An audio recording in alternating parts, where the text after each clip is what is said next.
Hey, welcome to Guitar Knobs, the guitars, gear, noise, and nonsense podcast, hosted today by these knobs. Tony Dudzik, Pick Guardian. Jared Brandon, Gibson Brands. Hey, everybody, this is me, Todd Novak. Welcome to the Guitar Knobs podcast. We are thrilled to death that you've joined us to talk about some awesome guitar stuff. We love it. We're glad to be here again this week. I guess living is great, but just being here. The summertime is always dodgy to try to nail people down to get things to do, so... You got to cut the grass sometimes. You got to cut the grass sometimes, yeah. I That's guess right. So. Unfortunately, Rob is up to his literal eyeballs in tubes and amplifiers, and he's working very hard to try to get things back to his customers. So he wasn't able to join us tonight. We miss him terribly, and I know how much he truly misses us. Yeah. I couldn't even get through that one. Nice. Good straight face. You like that? Anyways, yeah, we've got a great show because we've got a very special guest on the line. Special guest, who are you? I am Ian of Collector Emitter. Ian of Collector Emitter. Ian Pritchard. Just a real brief, like, where can people find you? So as they're listening along, they can kind of dig you up if they're not already familiar, which would be crazy, but go ahead and tell them. Yeah, you can find me on YouTube. The name of the channel is Collector Emitter, and I post pedal demos there. Yes, Collector / Emitter. Yeah, my kind of... Not a very good Googleable name, but... Well, it's especially if you can't spell. I kept on spelling it Emmiter, and I was like, what the heck? It's EM double T. So yes, get that right, everybody. And then also on Instagram, got a great Instagram channel. Yeah. So on Instagram, I am just Ian Pritchard, which is probably even worse to find because nobody can spell my name. But... I'm sure that you can find the link to my page through the Guitar Knobs page. Are you going to switch that over to Collector Emitter at some point? I've thought about it a lot. When I first started making demos, I was like, there's no reason to do this. I'm not, anything anybody cares about. Yeah. And now it's too far where I would either have to have my personal Instagram with 9 years of pictures of myself and my friends turn into the Collector Emitter page or start an entirely new one. Yeah. So probably not, but who knows? Okay. Well, so everybody just go look up Ian Pritchard and be done with it. Yeah. Okay. Or just click on the link. Yeah. So as he mentioned, does great demos of all kinds of gear, and we do mean all kinds. So we're going to talk about... his backstory, and I'm very interested to hear from you about your thoughts, as we talked before, about trends that you've seen, where we are now, what you really love about things that are coming out right now, and where you think things might be going. Yeah, cool. Absolutely. Ladies and gentlemen, we have a couple of announcements. Ladies and gentlemen, we have had the pleasure and honor from a little company called Positive Grid. They sent us a Spark amplifier. Nice. The Spark is the guitar and practice amp with Smart Jam, auto chords, 10,000 tones, and more. Yeah, I'll say more. And over the next several episodes, you're going to hear us talking about this a little bit. So we're going to start off with our first impression. We're going to get into lots of details as we go. And this is very important because we're going to be giving away a Spark amp. Nice. Yep. Hey, who do you want me to impersonate? You said my first impressions. Oh, man, that's terrible. I walked right into that. Yes, you did. So Tony and I have had the opportunity to play. Rob has as well, but he's not here, so he'll weigh in on it later, I'm sure. Absolutely. I think, I got to be honest, I was a little bit skeptical. Well, me too. And, we've heard great things, but we hear great things about great stuff all the time. It's hard to judge something until you've played it. Yeah. And I mean, Tony? I think, so my initial impression, because I didn't have it hooked into my phone with the app and everything like that, was I said, okay, well, this is a decent practice amp, and then it's got some controls. But what really brought the thing alive was when I downloaded the app, started messing Super around, easy. Super fast, yeah, super easy. it's really quite easy to use, and the things that you can do with the app just take this from a decent practice amp to something that is you can learn lessons, you can play along. It will learn songs and give you backing tracks and things. Yep. If you want to download a song and you want to play along with like a Led Zeppelin song or something like that, you can do that. You can do that. It is. I was really impressed, and even when I was just trying it out without the Bluetooth connection, I was shocked at how much air was moving out of these little teeny tiny speakers. I mean, this thing, it looks like an amp head. It's smaller than a microwave. But, much smaller than a microwave. It's half the size of a microwave. It's a quarter of the size of a microwave. 2/3. Okay. It's a third. It's a third of the size of a microwave. Third of the size of a microwave. They can use that in their advertising, Yes. I think. I was, a loaf of bread. It's a little bit bigger than a loaf of bread. For real. Yeah. I mean, that's nuts. I mean, this is coming from someone who, back in the 90s had a Line 6 and a pod and things like that, which were, for their time, pretty good. But I have to say, I was really impressed with it. It's easy to use, easy to learn. And I'm an old fart, so, getting me to try something new can be difficult at best. The connectivity for the amp that we're talking about and the app is remarkable. I mean, Seamless. You turn it on, it's like it was automatic. It's like dang near automatic connection. And I even hooked up. I wanted to play some music, and so with the Bluetooth connection, it's a great standalone speaker too. It's a full range guitar amp. It's designed for all levels of players, and I think something that's important that you just mentioned is like you got excited about that one thing, and I think a lot of amps and other things fall down when they say we're going to make it like super hot rodded for this one particular use. Yeah. But because this has so many different applications and ways to use it, it's impossible not to find a way for this to really work for you. I might go so far as to say as it is the Swiss Army amp. It really is. I mean, you're absolutely not wrong. Trademark Tony Dudzik. Yeah, Guardian. I mean it's a 40 watt solid state combo amp. Yeah, it's cool. And I didn't even. And it's under $300. It's under $300, and maybe even free for one of you when you sign up. That's We're right. going to give you that Sign up. information. Parking is free. I would like to say my first impression, since you asked Tony. What about your first impression, Todd? You came back and you said, "Wow, I was blown away." I opened the thing, I plugged it in. I didn't want to download anything. I was like, "What is this?" Right out of the box. After about an hour, I was just like, "I can't believe I've been playing this for an hour. I don't want to stop playing this." I was really, really impressed with none of the fancy stuff. No. Just the little amp, Yeah. practicing along with it, just playing by myself. It had fantastic tone. It was great.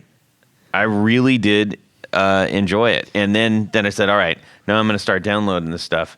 I ran my board through it. Sounds amazing. Yeah. I truly was blown away. And I actually sent a message to them, and I said, I tripped them up a little bit, and I said, my email said, "I'm pissed."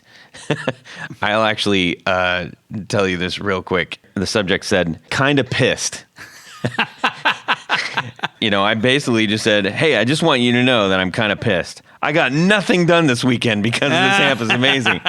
And he wrote back and he said, "I was actually really worried right there." So anyways, it just goes to show this is a really fantastic piece of equipment.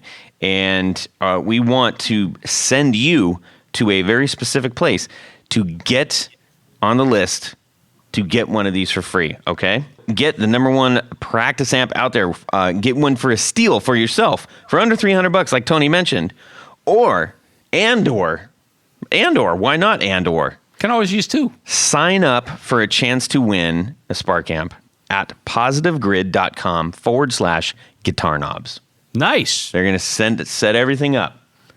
That is sweet. We're going to go for about 6 weeks. Yeah. And then we're going to announce it.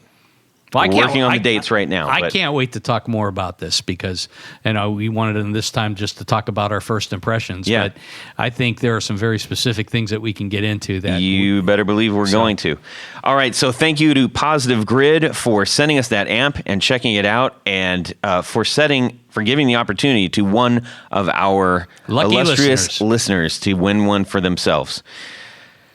I also wanted to do a little shout out because we have fantastic audience out there and supporters, and one of them, and we've got great builders.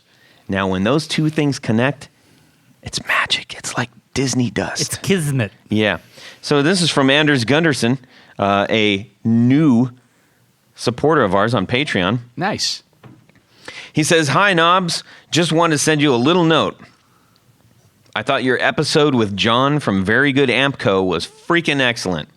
So excellent, in fact, that I bought his next run of the EP drive without ever hearing it. Wow. There you go. Reckless? Perhaps. But it's just such a good pedal. Exactly what I didn't know I was missing. The overdrive side works beautifully as an always-on clean sound. Just a touch of compression and a bit of sparkle. Really breathes some life into things. And the boost side gives it that extra oomph to cut through a mix when you need it, or just add some volume and a bit of punch.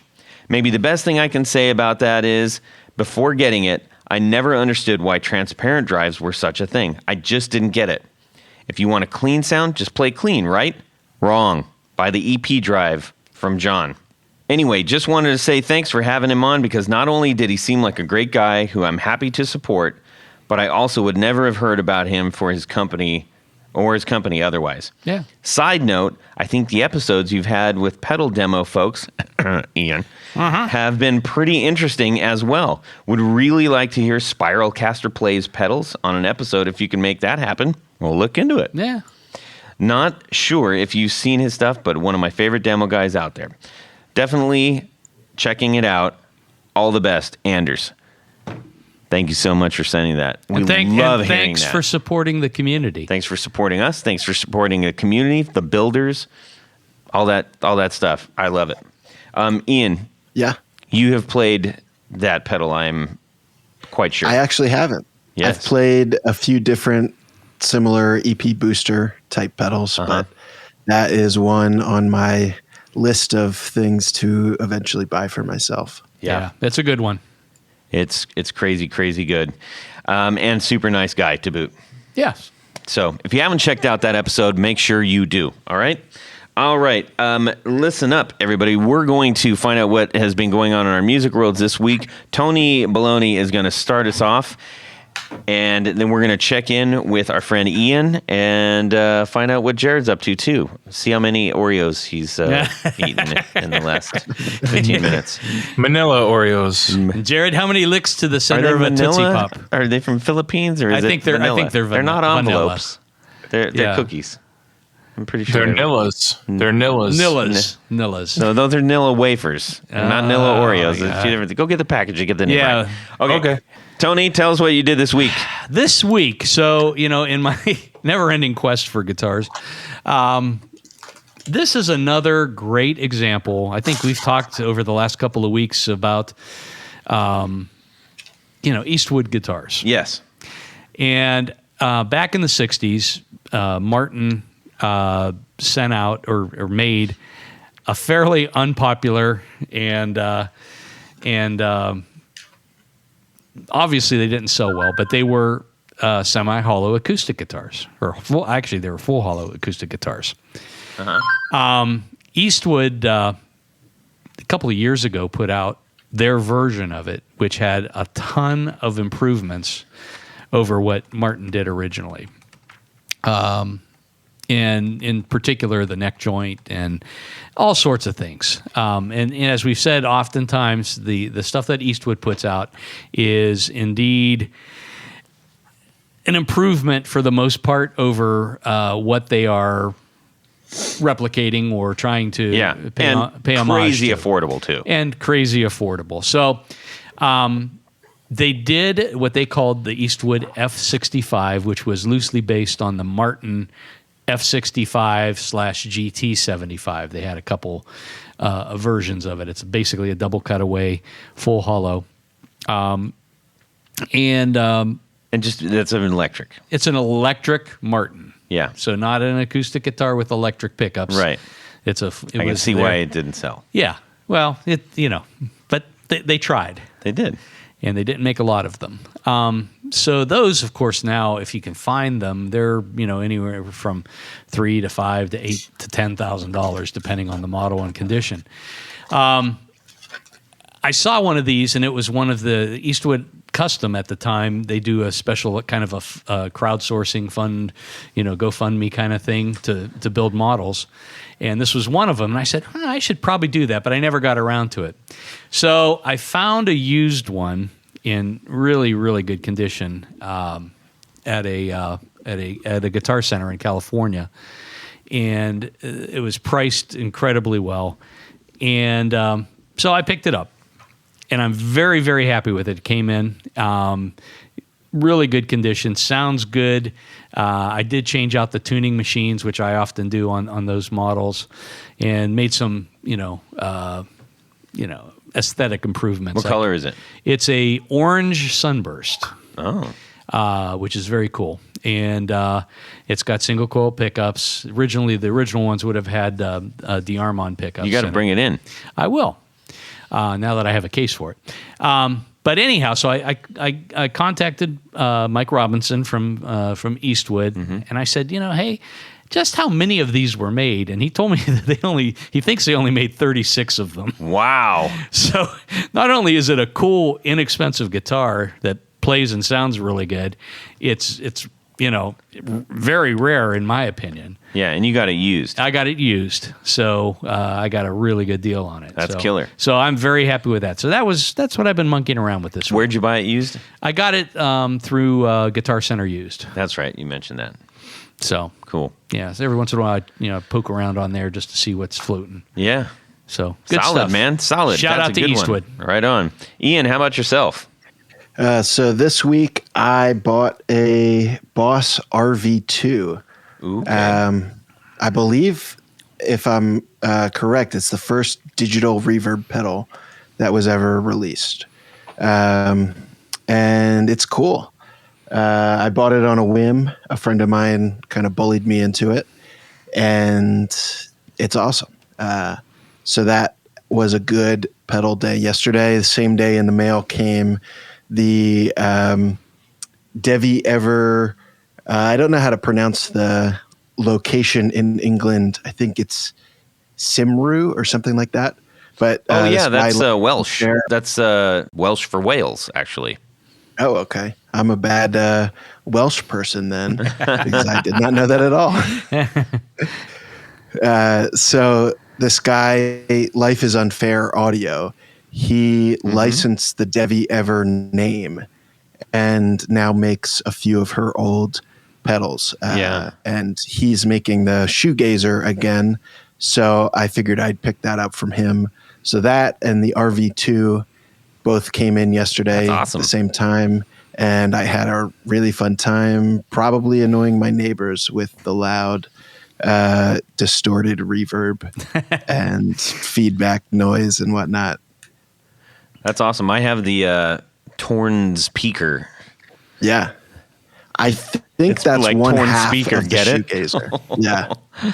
Yeah. That thing. She was very clever with her names. Yeah, very. And I actually really love the artwork. It was the sort of the manga kind of stuff on the front. It's cool. Anyways, that sounds like a great day. Glad you had that great day, pedal day. Jared.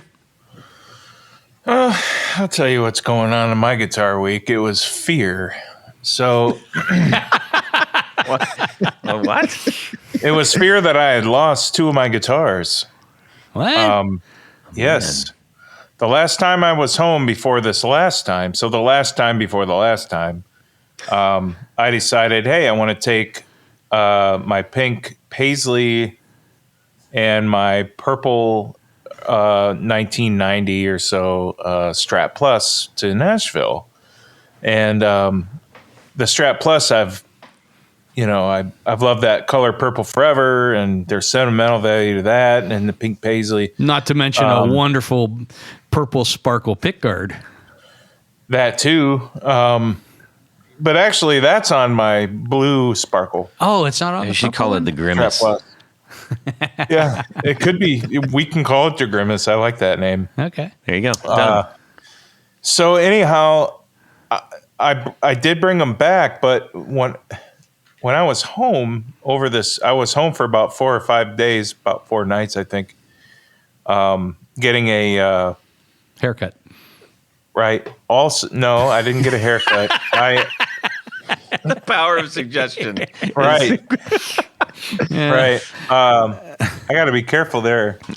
I came home to empty out a storage unit that I was just paying a lot of money for, the stuff. I have the room at the house to whatever. So yada, yada. So I got that done. But I was like, where are the pink and the purple? I didn't see them at the house.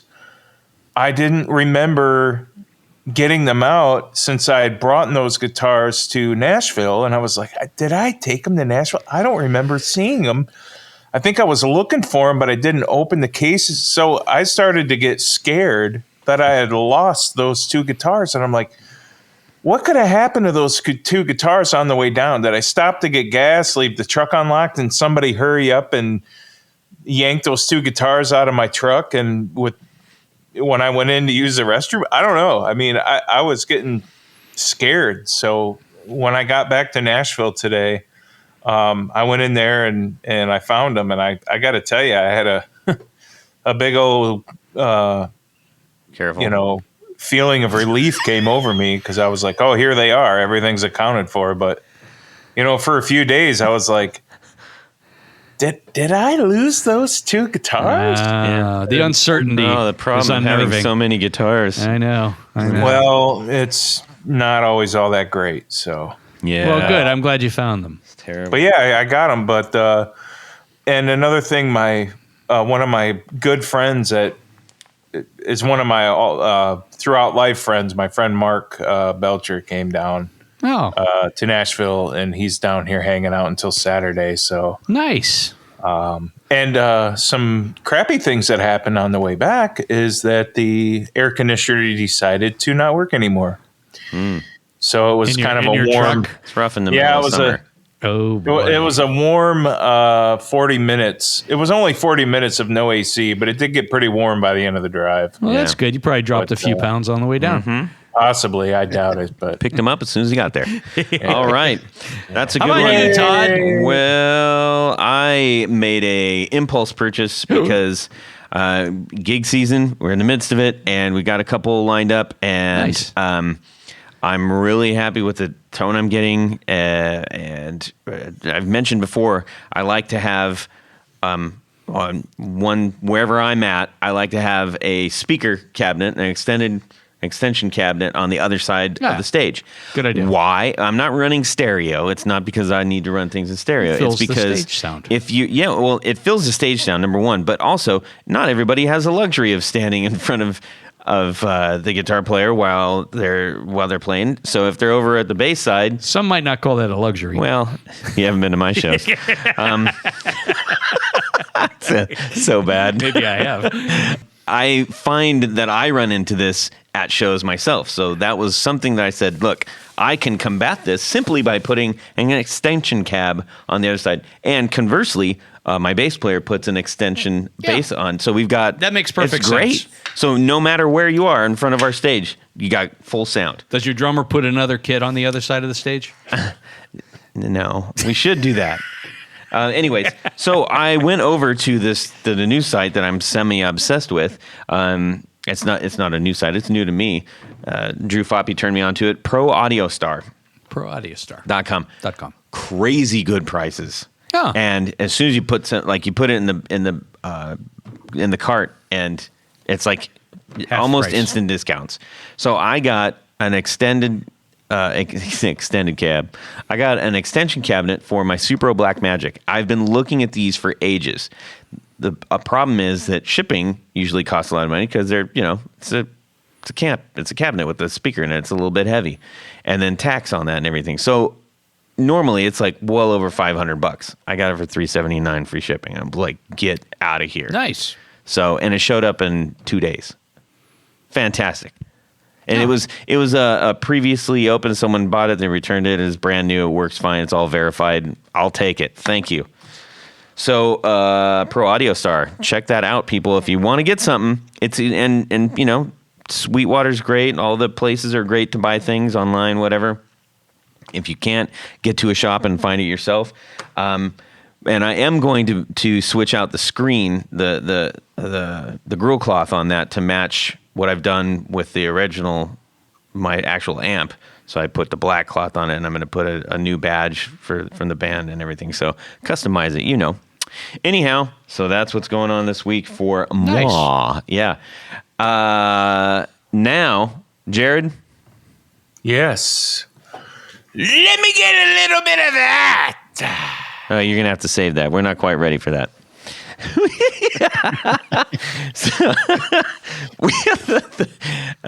Anyways, Tony Baloney. Yes. How many sizes of cables do you think someone needs? Well, it depends. Answer, you are correct. That's exactly what I couldn't agree with you more. Many. 9. 9? 9 different lengths. That's German for no. That's correct, but not in this case. 3 inches, 4 inches, 5 inches, 6 inches, 8 inches, 10 inches, 15 inches, 18 inches, and a whopping 23 inch. Wow. Jared, what kind of patch cables are these? These are tour gear design. That's correct. And my personal favorite length is the 4-inch S shape. Now, what that allows you to do is go from a top mount jack to a side mount jack without twisting the cable all up, all goofy. Oh. Yeah, or vice versa. So it's shaped like the letter S. It's kind of shaped like the letter S if you include the jacks. And they're flat as a crepe pancake. So make sure you go over to tourgeardesigns.com/discount/the guitar knobs and save 10%. Get one of each of those lengths. Get several. Don't just stop with one. Yeah. Get a bunch. Get a bunch of them. They're very affordable. They're very dependable. And you're going to save an extra 10%. Yep. And they're good people. Do it today. Tour Gear Designs, thank you for sponsoring our 4 on the Floor. Jared? Yes. Let me get a little bit of that. That should be this. A little bit changes it every time. 1, 2, 1, 2, 3. 4 on the floor. Ian Pritchard of Collector Emitter. Tell us what your 4 on the floor is. One at a time, all nice and slow like, yeah. All right. Well, I do have to say this was excruciating for me to decide. I had a whole spreadsheet going, and it took me forever. It was really painful. So thank you for putting me through that. My first pedal for the 4 on the floor is the Death by Audio V1 Interstellar Overdriver, the 1-knob version. Ooh, my. That sounds very specific. That's very Tell specific. us more. The Interstellar Overdriver is their overdrive, but there's something about, I've gotten really into the early Death by Audio stuff where it's much louder and much more unruly. And so how do you get more unruly than anything that they do? You think it's not possible, but it is. And this is the kind of pedal that will anger your bandmates because you're too loud, but it's so great. It's just a 1-knob overdrive, but it responds to your guitar volume so well. It's really a distortion, an overdrive, and a boost all in one. And it is like the perfect distorted rock guitar sound. So I'm gonna have to check that out. I've not played that one. I'm a big fan, and I don't know if I could live without it. Well, that is the qualification. Right. All right, number 2. Number 2 is the Red Panda Tensor. Oh my gosh. I think this is maybe the pedal I've fallen in love with most. It's a weird one. I don't even know. I don't think Red Panda even knows how to describe it. Like, it's not a delay. It's not a looper. It's not a pitch shifter, but it's kind of all of those. You can like independently manipulate time and speed and pitch. And it has this short looper in it, which is cool for, it can do kind of delay, single playback loop stuff, or it can do, regular layered looping. It is a lot of fun, and I spend way too much time playing with it. That's one of those pedals I've tried about 3 times, and every time I just say, no, I gotta stop. I can't. It's not. I don't. Brain broke. I think I get that comment or feedback or whatever the most often, because I'm constantly saying how much I love this pedal, and then people who watch my channel or follow me on Instagram or whatever will comment or message me and say, I don't get it. Like, what? How did you make cool sounds with it? Yeah. And I don't know if I could explain how to do what I do with it, but it clicked with me in such a way that now I cannot imagine life without it. I was a big fan of the DL4 and using the looper on that. And this sort of replicates some of that for me. So it just kind of worked right away. Gotcha. Yeah. My favorite thing to do to really scramble my brains is run the Tensor into the Zoya. And both of those, I had to put it down, and I gave a slight bow, and I just walked away. I'm done. Yep. I can't operate either put of these. Back in the box. That's how to give a blues guitarist a headache. Just put those two in front of them. Or a simpleton like me. Yes. All right, number 3. Number 3 is the Alexander Petals Sky 5000. It is a reverb and delay in their convenient Neo series format. And it is probably their most simple pedal, but it just sounds amazing. The reverb will kind of go on forever.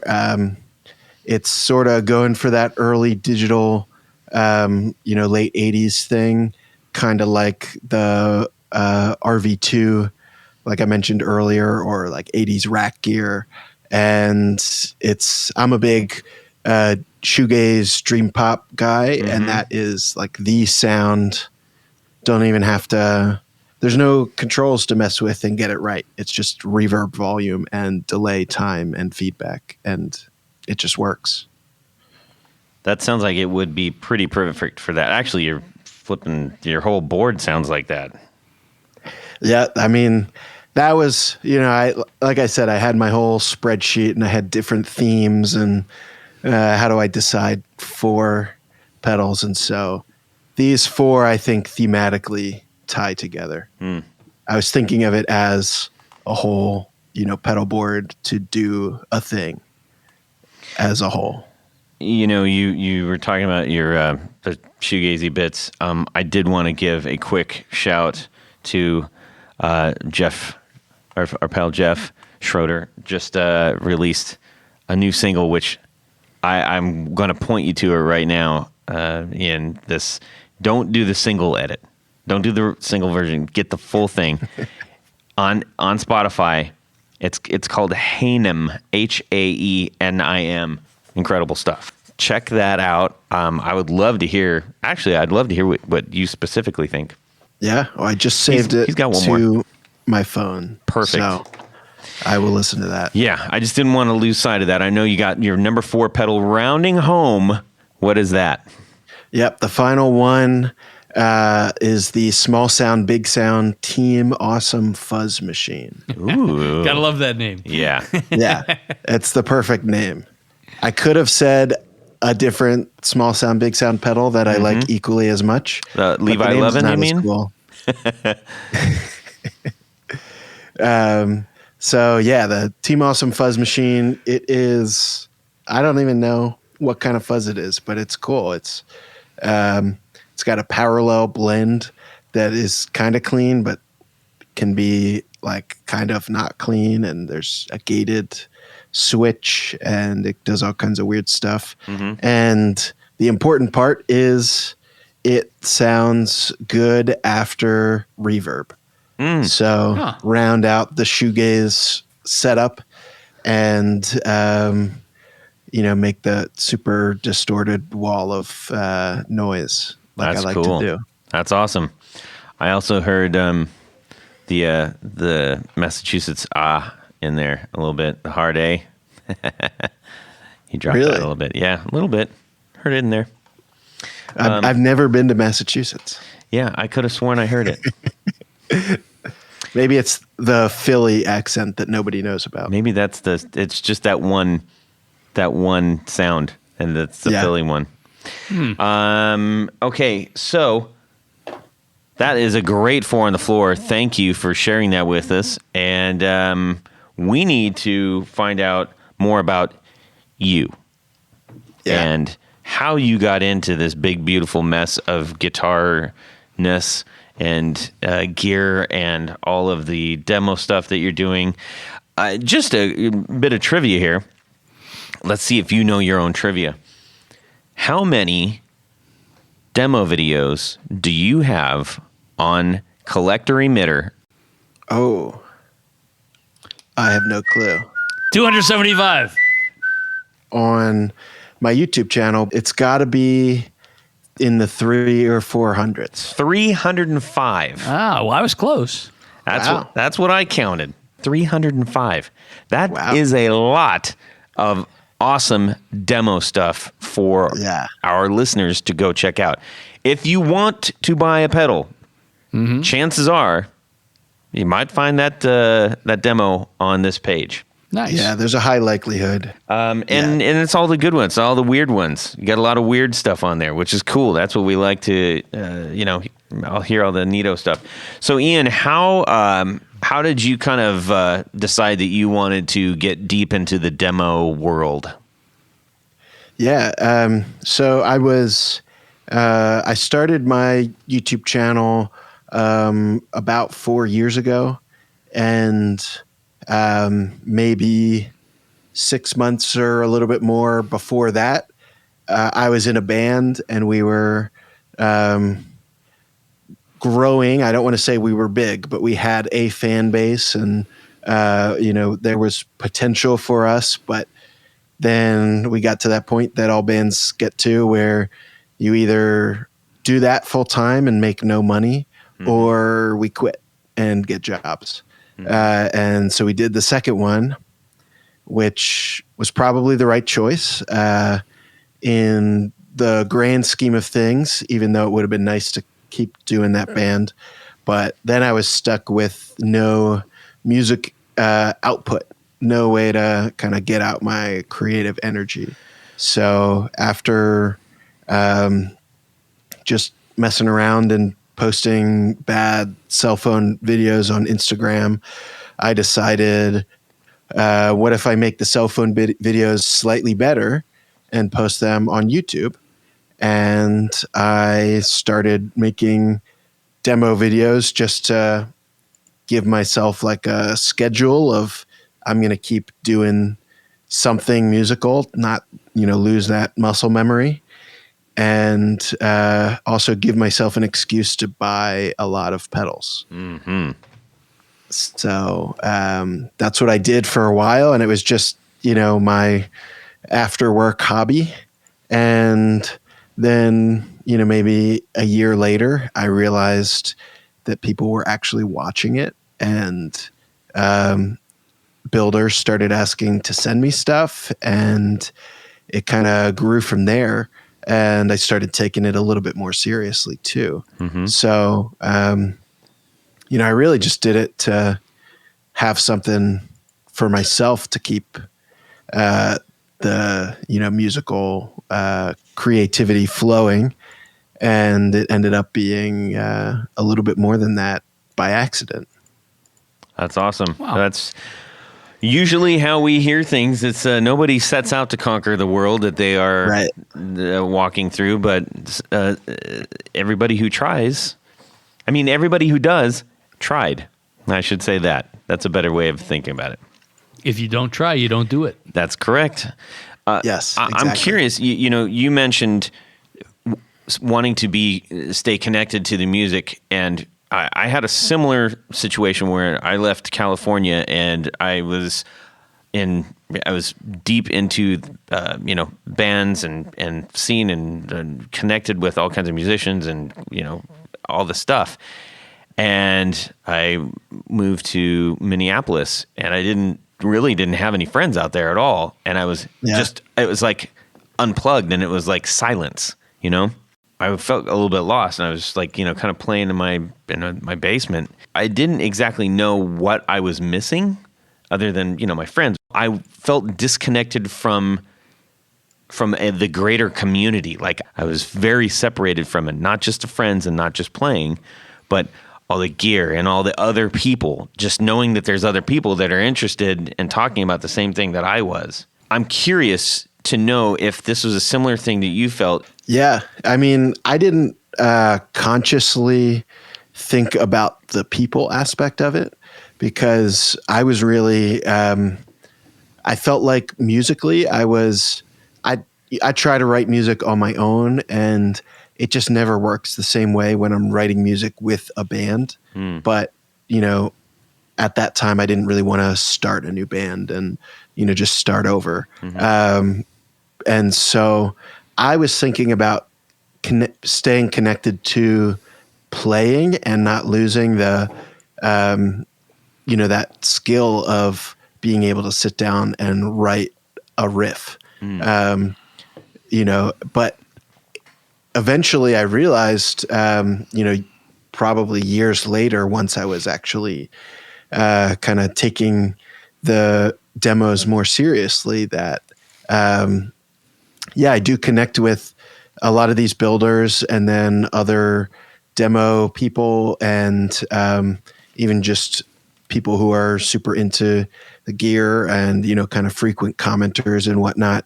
It's kind of the same as showing up at, some random bar gig or at show in somebody's basement and meeting a band you've never played with, and you like immediately become friends because you have something so specific in common. So now I have a bunch of cool friends who make pedals and, do other pedal related stuff. So I'm glad it accidentally kept me connected to that. That's, I think that's why we all plug into these different outlets. Oh, I think so. Yeah. Because if in your case, you moved and, moved away from probably some friends that you were playing with, or maybe enjoying music together with. And it's a way to connect. And, that's the one of the good things that the internet provides is a way for people to connect around the world, really, and have similar likes and dislikes. Yeah. Yeah. And I think that's especially important now more than ever, because the world is so small that this idea that our social lives don't actually occur in person to the degree that it ever really has. It's kind of weird. And, especially over the last year, that's been amplified even that much more. So knowing that we're able to connect with other people in our guitar community is really important. Yeah. It's amazing listening to podcasts like this where you can kind of hear somebody's story, but it's also amazing, like even just posting whatever picture of a pedal on Instagram and, what builder or just other person who's into this stuff comments, and, you really connect with people beyond just the gear and start to form, actual friendships, even though you're not there in the same room doing stuff together. Yeah, for sure. So as far as the things that you have, I think you probably gravitate towards the more noisy stuff. Yeah, for sure. What was? Can you share like maybe some of the pedals that you have just either been blown away by? That we know we did your 4 on the floor, but what are a couple that have just you don't even like just sends you to the moon? Yeah. So I feel like I kind of came from the weirder DoD Devi Ever side of pedals back pre Instagram and everything, and so that's definitely what I connect to. Like I said in the 4 on the floor, Death by Audio just always amazes me. I used to go to shows at the Death by Audio warehouse space, not knowing that they made pedals. And so now, I can kind of relive some of that with the, strangest fuzzes. My friend Alec, Mask Audio Electronics. Yeah. He, I think, makes some of the most interesting fuzzes. It's almost like instead of recreating, as much as I love, a tone bender or a fuzz face or the classics, there's something really cool about doing it all wrong. And like something I really like about his fuzzes is on most of them, if you turn the gain up too high, it just breaks. His one, I think it's the Titan, where if you turn the gain all the way up, it's somehow lower gain and it turns into an overdrive.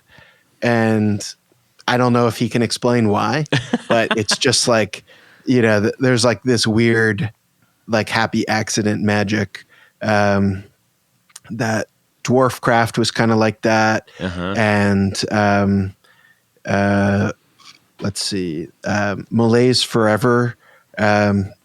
He is kind of a newer builder on the scene, and he has some really cool, really weird fuzzes. And Weird Noise, who I know was on the show recently. He just sent me both of his fuzzes, and they kind of the fuzz it especially kind of It's pretty fun. Yeah, it really piqued my interest because I feel like he is right on the line of classic and weird at the same time, where, you have the toggle switch of, do you want it to be normal or do you want to mess it up and get a little bit weird and out there? Speaking of the toggle, I don't know, maybe it's just me, but I feel like we gravitate towards certain physical things with the gear. And when it comes to the pedals and stuff, what do you tend to gravitate? Like if you see a bunch of pedals in front of you, is there something that will pull you in specifically without hearing any of them? Yeah. I think I'm in the minority on this one, but for me, it's a pedal that looks like it's bigger than it needs to be. Yeah. Okay. Like, the statement of saying, here's a fuzz, it's got, 2 knobs or whatever, but it's gigantic. And, probably inside the circuit board is tiny and it could have been crammed into a smaller enclosure, but it's almost like, look at this one. It's big. It's going to be loud. It's going to, there's like a hubris to it that, I usually find, they all kind of pull it off, and there's some reason that they're bigger, or maybe it's just psychosomatic and bigger is better. There's more tone floating around inside. It's an air chamber. Yeah. Provides that. Yeah. ADD pedals does that. I love, like, it's just like this, nice big box, and maybe it needs to be like that. Maybe it doesn't. Fuzz War, Death by Audio is another one of those things. It's just a giant pair of cojones on your board. It's just like, okay, all right, I submit. It's a giant box with a giant knob, and it's going to make that. It tells you what it's going to do without ever plugging it in. Yeah. Yeah, especially when everybody's thinking about pedalboard real estate and fitting as much as you can, which I definitely understand.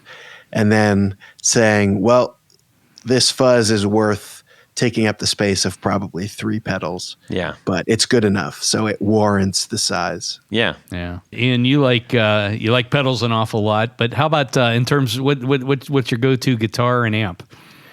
Yeah, I've gotten more into guitars recently. I was always a kind of simple guitar guy, and now I've caught the bug a little bit. So the staple couldn't live without is a good telly. Mm-hmm. That's a safe choice, man. You can do nice so and much. Simple. You can do so much with a Telecaster. Yeah. So What's yours always like? got to have a telly. I have a made in Mexico. I think it's a Player series. It's kind of this mystery telly I found used at a Guitar Center. And clearly it was upgraded, and the Guitar Center employees didn't know anything about it. So it was priced to be a Player series Telecaster. And in reality, I opened it up. I looked at the pickups, no markings on them, nothing. I have no clue what is going on, but it just sounds phenomenal. And it plays right. It was beat up, and it's kind of worn in a little bit for me. So that's kind of my one. It's funny. It's my cheapest guitar, and that's my one special one. What's your color combo on that? That is black body, black pickguard, and a maple neck. That's a handsome guitar. Yeah, it's a good looking guitar. We all saw it in our brains, right? They were like, "Yep, I know that one." Yep. Awesome. How about your amps? What do you like to go into?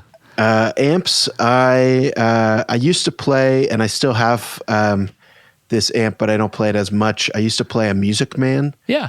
And so I have a Music Man 65. 65, yeah. I'm really into that. And then I got into the Trainer solid state amps. Really? I've got a couple of those, TS25 and a TS50B.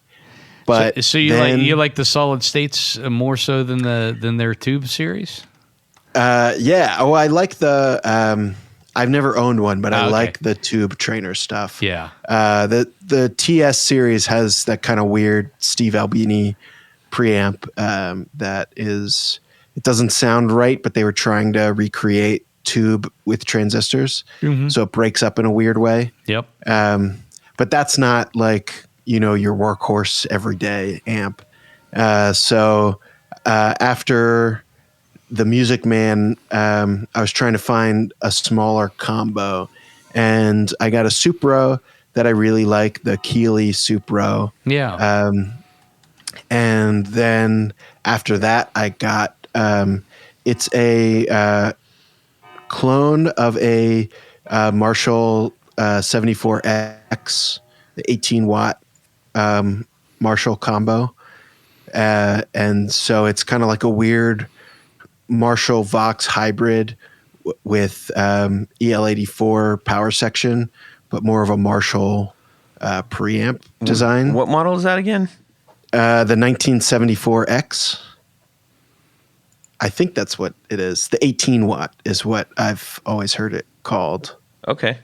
Cool. And so this one I got by a guy in Philly he's an amp tech, but he will kind of make one-off projects and sell them at a local shop to Pinto Guitars.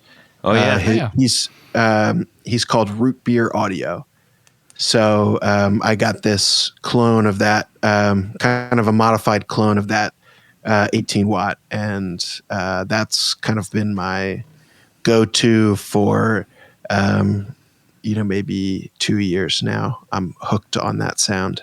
Awesome. It sounds, from the description, I'm very interested in learning more about that. We had Pinto on not too long ago. Yeah. Oh, really? Yeah.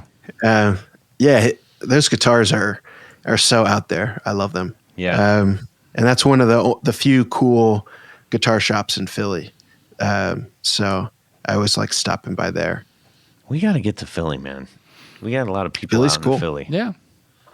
A lot of people have been on the show from Philly. That's excellent stuff, man. So let's talk a little bit about where things are at right now as far as where do you think, in the needle, looking at the needle of where we are in the effects world, like we tend to see, waves of, it's all reverb now. It's all tone benders now. It's all crazy digital, like everything in a box, or it's an amp in the box. Where are we right now? Where do you think? Yeah. So I do play a lot of new stuff that's coming out. And so I think about this a lot, actually. And I think kind of coincidentally, this trend was happening. And then because of COVID, it was sort of amplified for a few reasons. But I think where we're going is sort of a divide between affordable pedals and premium pedals. And when I say affordable, I don't mean like the OEM, Moore $50 Right. Amazon Basics pedals. Yeah. I mean like affordable boutique, like, $100, $150. So those are the builders who are just like, let me get a good surface mount circuit board put together. I can build a whole batch in 2 weeks and, have these ready to go. And that says nothing about the amount of time put into the design, but it's sort of the presentation of it. And then on the other end of the spectrum, I'm seeing a lot more of the premium handmade, whether it's hand crafted enclosures or hand painted enclosures or point to point pedals. Like Spruce Effects, I think, is a good example because he redid his whole lineup to have the regular production surface mount 2 pedals, the Arborist and the Gale, which are both great pedals. Yes. And then he did the premium series, which the Parks. the National Park series, where each pedal is limited and it's sort of this over-engineered, overthought design. And it's this hybrid point-to-point circuit board thing. And you're like, partially you're buying the experience. And people connect to that. And so you want to buy this premium thing because not only was it handmade and hand designed, but they put in the extra 100% to make it an experience. Yeah, totally. I think that the added experience and getting what we've used on the show as the fingerprint. Right. Who it's coming from. You've seen the builds documented on Instagram. You may have even seen yours on there, and that's right. That's just an added yes factor. Yeah, like I think people always talk about how the pedal world is getting very saturated, which I don't exactly agree with, because if you look at larger industries like, I don't know, coffee mugs or T-shirts or whatever, there's bigger industries that have way more companies, and they're still thriving. But because there's sort of a quote unquote saturation in the pedal world, these builders want to not only be unique in the circuit, but be unique in what can they offer to their customers and make them feel like part of the community. Sometimes that's like part of the packaging or the build, or sometimes that's part of, just having a Facebook group or, something like that, where you're actually talking to the person directly and you feel like connected to what you're buying.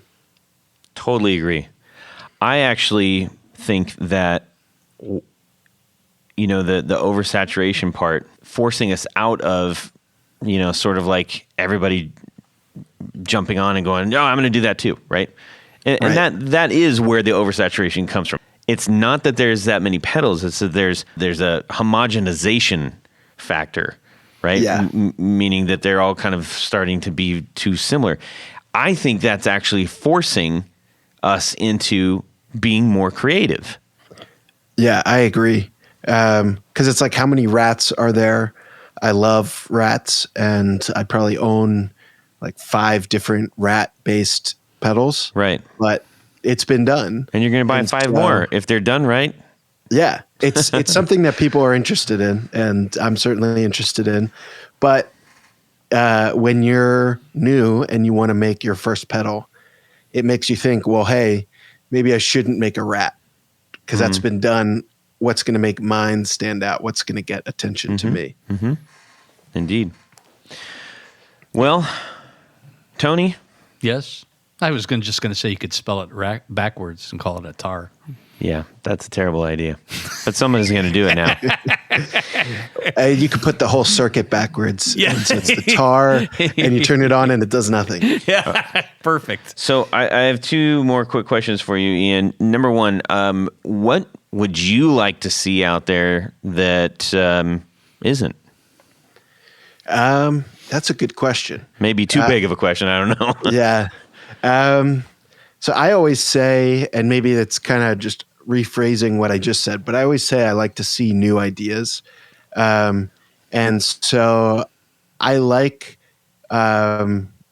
different approaches to, your standard analog dirt pedals. Mm-hmm. I think that's interesting. But I think with digital, there's always so much potential because theoretically you could do anything. And as much as I love the out there weird ambient glitch digital granular pedals we've been getting the last couple of years, if you look at like synthesizers and Eurorack modular stuff and even plugins, places where maybe they have more processing power, or at least their products are more expensive so they can use the better processing chips. They're doing way more out there stuff.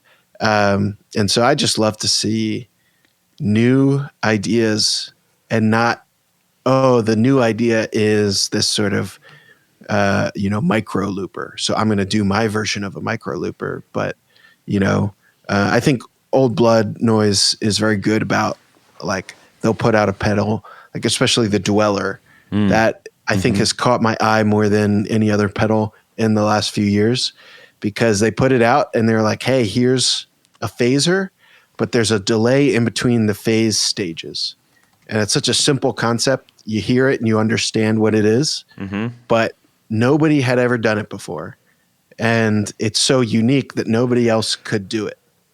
Nobody has done the same idea since then. So just, those kind of, I know that's a big ask to say, just come up with a once in a lifetime, extremely unique idea. But I think everybody's like trying you said, to find we're getting there. I mean, a lot of people are, but that's not as easily attainable. So when they do, it's sort of like lightning in a bottle, Yeah. Right. Awesome. And then what is next? What's the horizon look like for Ian? That's a good question, because I never think about that. I just kind of take it a day at a time and, film my demos and kind of keep working through. So I've been doing 2 demos, or 2 videos, I should say, a week for the last year or so. And so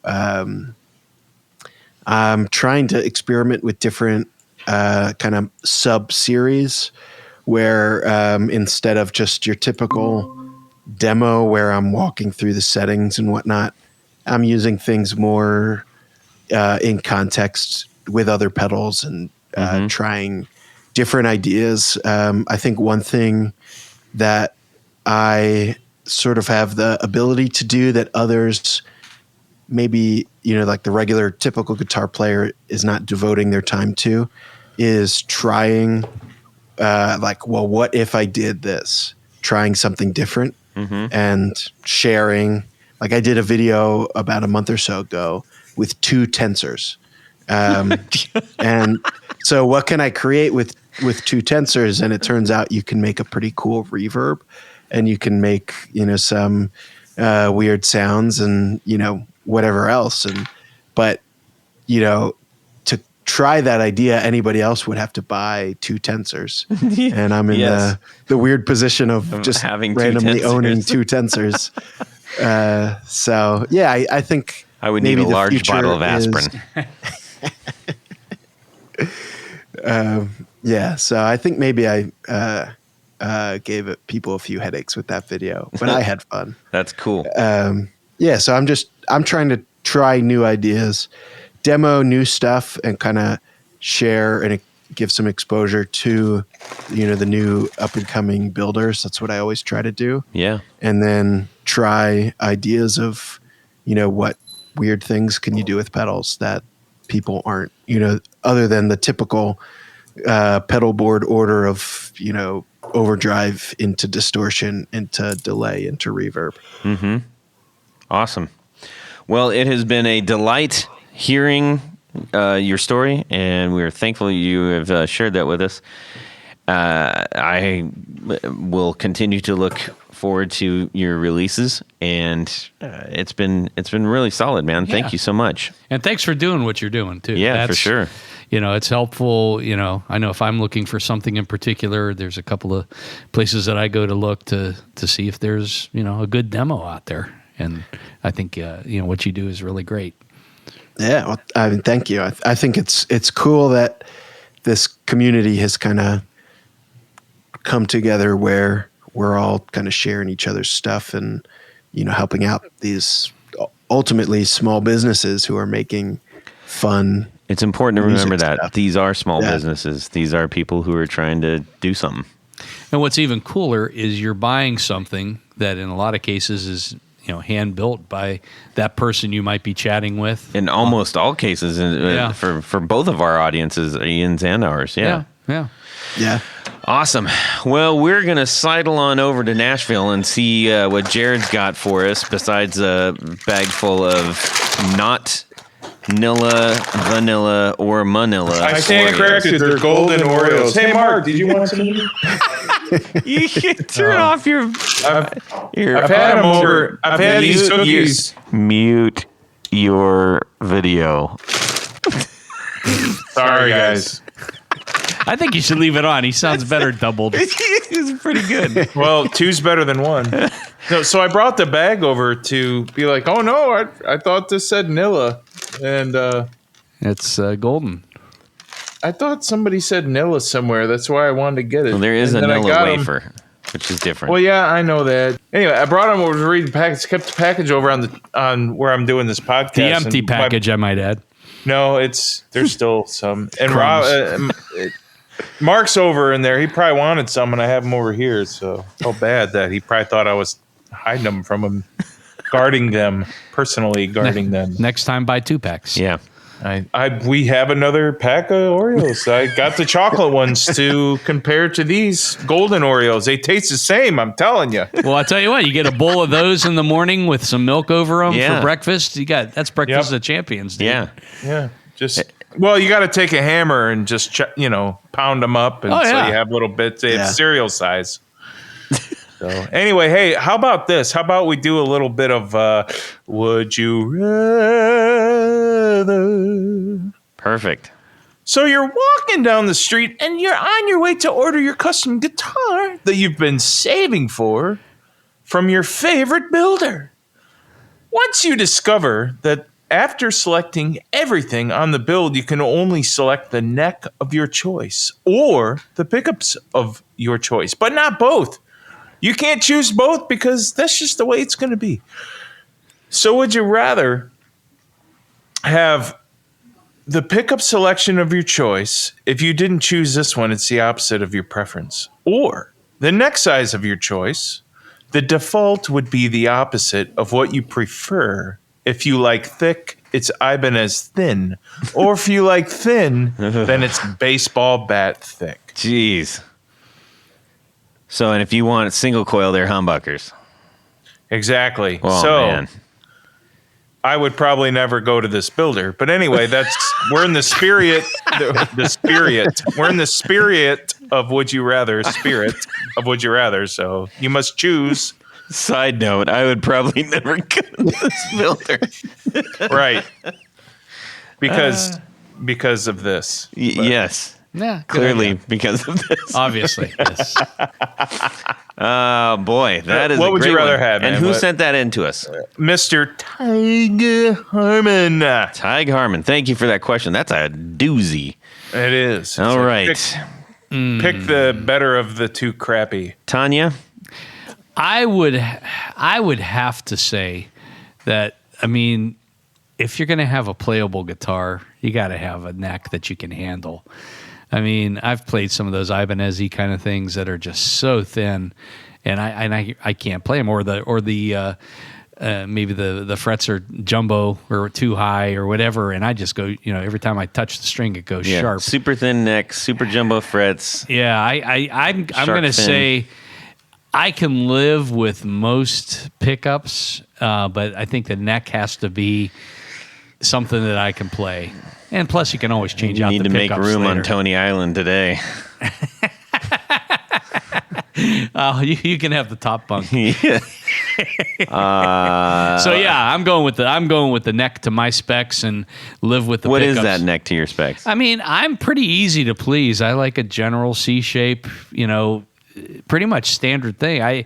I used to like a little thinner neck, but the older that I get, I like them a little bit thicker. But I still Then why didn't you just go with the pickup and then why didn't you go with the pickups then? I don't care about pickups. I can get It's what I his need. thing, Jared. No, I'm just saying. But you just said you're like, oh, I don't mind the necks. It can be whatever. No. I'm not super particular, but it does have to be a C profile. Okay. And lately I like the neck a little bit thicker, not a full baseball bat that some people like. Yeah. I still prefer a little more kind of middle of the road Fender neck feels right to me. Yeah. Okay. Yeah. Let's see here. Jared, about yourself. Yeah, I'm going to leave Tony on your island there, Tony Balunski. I'm going to definitely get the pickups that I want and whatever neck. If you, I'm like Tony, like I don't mind about the neck, but honestly, whatever, as long as it's not so extreme you can't put your hand around it, or it's not so extremely But small. you have a baseball mitt for a hand, so like it really I've got doesn't a matter. giant hand. It doesn't matter.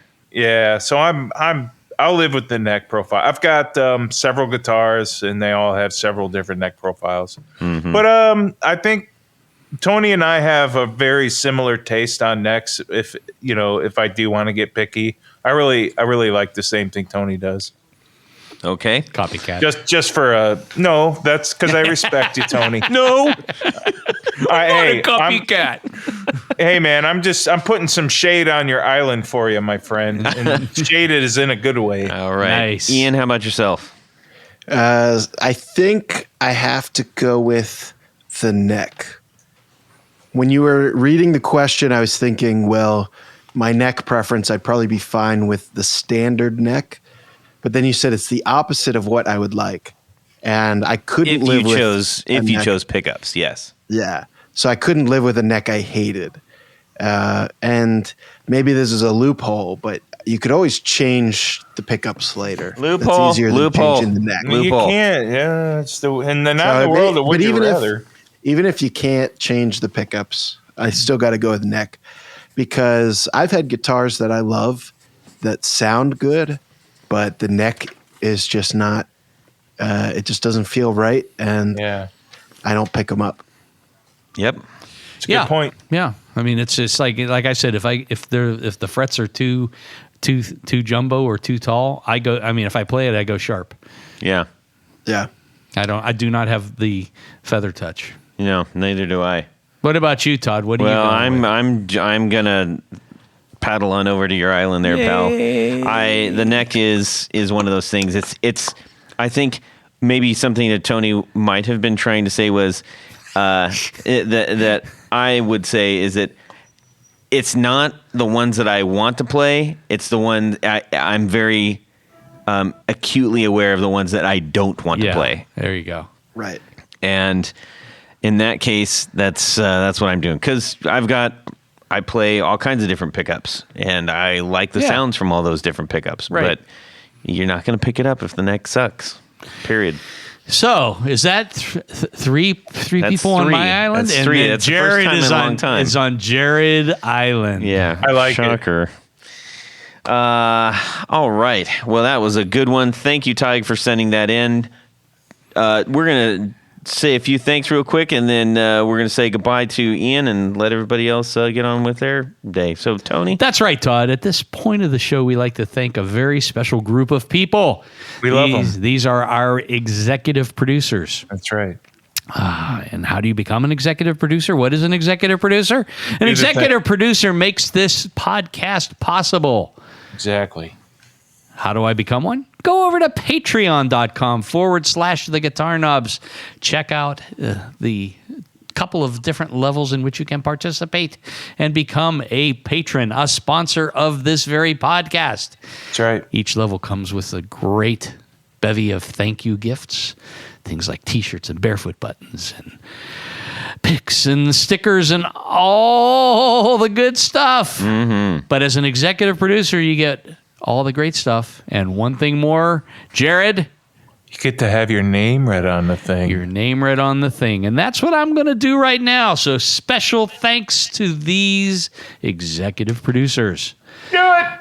Tom Barazin, Darren Gregory, Doug Christ, Michael Van Zant, Ken Sayers, Brian Robison, Michael Senchuk, Stefan Lamb, Anthony Lathrop, John Anglin, Brad Partridge, John Esterly, Justin Jones, James White, Matt Hart, Bill Gola Guitars, Richard Kendall, Tig Harmon, John Jackson, Jason Roush, Gary Cooper, Mark Garton, Elad Mizrahi, Mikey D, Trevor Gunberg, Rick Calhoun, Anthony Gemolero, and John Halverson. Right on. Hey, thanks, That John. is- Wait. Because there is a very special group of executive producers. We call them our Grand Poobahs. Oh, yeah. These are the elite executive producers. They hang out in the penthouse suite in their individual hot tubs drinking special Grand Poobah drinks. Yep. Orange Gatorade and whatever you want to mix with that. Usually vodka. Vodka is a good mixer with orange Gatorade. So special thanks to these Grand Poobahs. Jonathan Jerusik, Corey Nigro, David Kaminga, Science of Sound, Cody Foster, Sean S. Yes. Tommy Manasco, Adam Johnson, Steve Keys, Tim Novak, Tyler Rhines, James Pennington, LSJ Music Company, John Williams, Johnny Morales, Mel Sanders, Bob Crouch, Sam Jett, Michio Murakishi, and Martin Cliff. All right. Thank you all so very much. Keeping our show going. We truly appreciate it. We could not do this without you. Absolutely not. So much thanks. And if you'd like to join, head on over to patreon.com/the Guitar Knobs and get on that. Get on it. Cool. All right. Send you So stickers. we need to say a humongous thank you to Ian Pritchard of Collector Emitter. Thank you for joining us tonight, Ian. Oh, thank you guys for having me. This was fun. Yes, it was. That's what we try to make it fun. Indeed. And where can people find you again? You can find me on YouTube. The channel is called Collector Emitter. You can also find me on Instagram. That is under my name, Ian Pritchard. And you can also find my music on Spotify and Apple Music and whatnot. That's just under the name Collector. Cool. Oh, cool. Be checking that out on the way home now. Awesome. Cool. Collector. And Tony?